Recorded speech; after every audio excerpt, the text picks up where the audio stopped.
नमस्कार दोस्तों, आइए एक बार फिर से आप सभी का स्वागत है आपके अपने यूट्यूब चैनल टेक शीतल पे।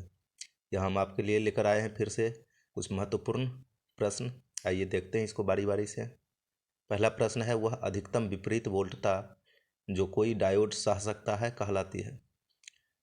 डायोड में रिवर्स वोल्टेज का पूछ रहा है कि कितना मैक्सिमम वो सहन कर सकता है, वो क्या कहलाता है। थ्रेशोल्ड वोल्टता, शिखर विपरीत वोल्टता, कट इन वोल्टता, एवलांची वोल्टता। तो इसका आंसर होगा बी, शिखर विपरीत वोल्टता।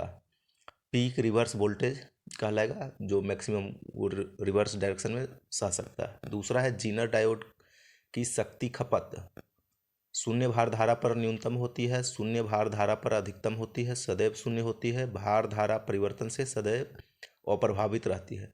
तो जीनर डायोड का पावर कंजम्पशन जो है जीरो लोड करंट पर मैक्सिमम होता है, ठीक ना। तो ये पूछ रहा है कि जीनर डायोड का पावर कंजम्पशन कब मैक्सिमम होगा, जीरो लोड करंट पे मैक्सिमम होगा। इसका आंसर होगा बी। एक ऐसा फिल्टर परिपथ जो एक निश्चित आवृत्ति से अधिक आवृत्ति के संकेतों को अपने में से गुजरने देता है कहलाता है। एक ऐसा फिल्टर सर्किट के बारे में पूछ रहा है जो एक सर्टेन फ्रीक्वेंसी बैंड से ज़्यादा वाले फ्रीक्वेंसी बैंड को पास होने देगा, तो वो हो जाएगा हाई पास फिल्टर, ठीक ना। तो ऑप्शन है निम्न पारक फिल्टर, उच्च park filter, band park filter और बैंड रोधक फिल्टर। तो इसका आंसर हो जाएगा बी, उच्च पारक फिल्टर अर्थात हाई पास फिल्टर, ठीक है। आंसर हो जाएगा इसका बी। अगला प्रश्न है, ट्रांसफार्मर में प्रयुक्त खनिज तेल का रंग प्रारंभ में सफ़ेद भूरा, गहरा भूरा, पीला, रंगहीन होता है। तो ट्रांसफार्मर में जो खनिज तेल का प्रयोग किया जाता है वो शुरुआत में पीला रहता है, जैसे जैसे यूज होता है तो उसका कलर चेंज हो जाता है। तो इसका आंसर हो जाएगा सी। अब है, बड़े आकार के प्रत्यावर्तक में डैम्पर प्रयोग करने का उद्देश्य है धारा घटाव बढ़ाव को घटाना, वोल्टता घटाव बढ़ाव को घटाना, स्थिरता बढ़ाना, निर्गत विद्युत वाहक बल बढ़ाना। तो बड़े बड़े साइज के जो अल्टरनेटर होते हैं उसमें डैम्पर का यूज जो है स्थिरता बढ़ाने के लिए किया जाता है। तो इसका आंसर हो जाएगा सी, ठीक है। अगला प्रश्न है, परमाणु का अधिकांश भार किस स्थान पर होता है। परमाणु का मैक्सिमम जो है सो भार इलेक्ट्रॉन में, नाभिक में, प्रोटॉन में, इनमें से कोई नहीं। तो परमाणु का अधिकांश भार नाभिक में होता है। इसका आंसर हो जाएगा बी, ठीक है। चलते हैं नेक्स्ट क्वेश्चन पे। नेक्स्ट क्वेश्चन है, अर्धचालकों में हीट सिंक प्रयुक्त करने का उद्देश्य कलेक्टर धारा बढ़ाना, रिवर्स धारा बढ़ाना, अत्यधिक ताप वृद्धि रोकना, अत्यधिक डीपिंग को उदासीन करना। तो सेमीकंडक्टर क्या होता है कि जल्दी जल्दी हीट हो जाता है, तो उसको अत्यधिक ताप वृद्धि रोकने के लिए जो है ना हीट सिंक का यूज किया जाता है। तो इसका आंसर हो जाएगा सी, हीट सिंक एडिशनल उसको स्पेस देता है हीट को फैलने के लिए। अगला क्वेश्चन है, रिवन माइक्रोफोन की आवृत्ति रिस्पॉन्स होती है। ऑप्शन ए है 50 से 80 हर्ज, ऑप्शन बी है 50 से 8000 हर्ज, ऑप्शन सी है 10 से 50 हर्ज, ऑप्शन डी है इनमें से कोई नहीं। तो रिवन माइक्रोफोन का जो फ्रीक्वेंसी रिस्पॉन्स होता है वो 50 से 8000 हर्ज होता है, ठीक है। इसका आंसर हो जाएगा बी। अगला प्रश्न है, कॉमन बेस एम्पलीफायर में इनपुट एवं आउटपुट वोल्टेज में फेज अंतर 180 डिग्री, 90 डिग्री, 60 डिग्री, शून्य।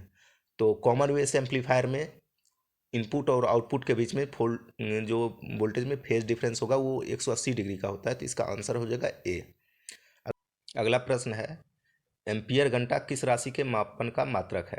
पावर, ऊर्जा, सेल की कैपेसिटी, इनमें से कोई नहीं। तो एम्पियर घंटा हो जाएगा, सेल की कैपेसिटी को एम्पियर घंटा में मेजर करते हैं, ठीक ना। तो इसका आंसर हो जाएगा सी। चलते हैं अगले प्रश्न पे। अगला प्रश्न देखते हैं। अगला प्रश्न है आपका, एंड तथा नॉट गेट का संयोग होता है। एंड गेट और नॉट गेट को जोड़ने से क्या बनेगा। ऑप्शन ए दिया है नैंड गेट, एक्स और गेट, इनमें से कोई नहीं। तो एंड गेट और नॉट गेट को जोड़ेंगे तो नैंड गेट बनेगा, सिंपल सा है। इसका आंसर हो जाएगा ए। अगला प्रश्न है, अर्ध तरंग दृष्टकारी परिपथ की रिपल फ्रीक्वेंसी होती है, रिपल आवृत्ति होती है 50 hertz, 100 hertz, 200 hertz, 5 hertz. Ripple frequency जो होता है एसी को जब डीसी में बदलते हैं तो उसमें जो फ्लक्चुएशन रह जाता है वो होता है। तो ये हाफ वेव रेक्टिफायर का रिपल फ्रीक्वेंसी 50 हर्ट्ज होता है, ठीक ना। इसका आंसर हो जाएगा ए, ठीक है। चलते हैं अगले प्रश्न पे। अगला प्रश्न देखते हैं, इंडक्टेंस में धारा निर्भर करती है चुंबकीय क्षेत्र पर, इंडक्टेंस के सिरों पर, वोल्टेज पर, दोनों पर, उपर्युक्त में से कोई नहीं। तो इंडक्टेंस में करंट निर्भर करता है चुंबकीय क्षेत्र पर? इसका आंसर हो जाएगा ए, चुंबकीय क्षेत्र पर।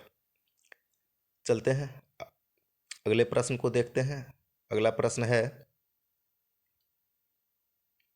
विद्युतीय प्रतिरोधकता का मात्रक है? ए ओम मीटर, बी मीटर प्रति ओम, सी ओम प्रति मीटर, डी ओम। तो विद्युतीय प्रतिरोधकता का मात्रक ओम मीटर होता है। इसका आंसर हो जाएगा ए। चलते हैं अगले प्रश्न पे। अगला प्रश्न देखते हैं।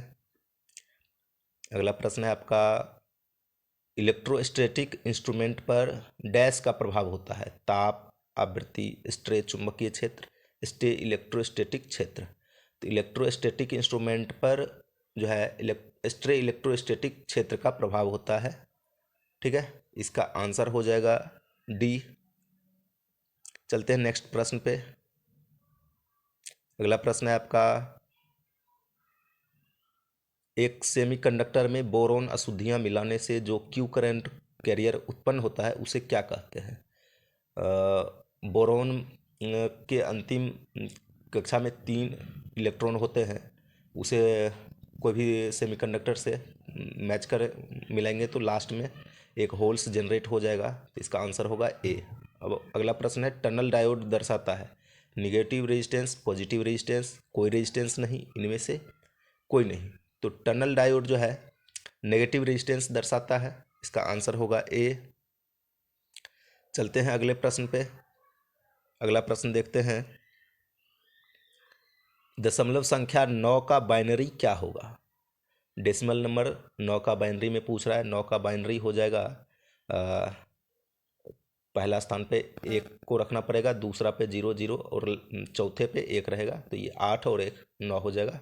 ऑप्शन ए में गलती हो गया था, साइड में दिया हुआ ऑप्शन ए इसका आंसर होगा 1001।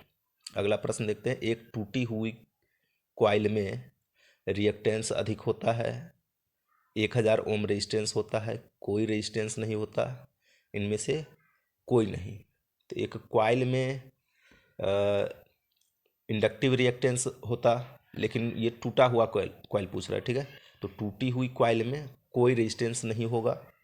तो इसका आंसर हो जाएगा सी, एक टूटी हुई कॉइल में कोई रेजिस्टेंस नहीं होता है।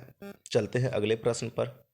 किसी पदार्थ का वह गुण जिसके कारण वह अवशिष्ट चुंबकत्व को धारण करता है कहलाता है? अनुचुंबकीय पदार्थ, धारणशीलता, प्रतिचुंबकत्व, इनमें से कोई नहीं।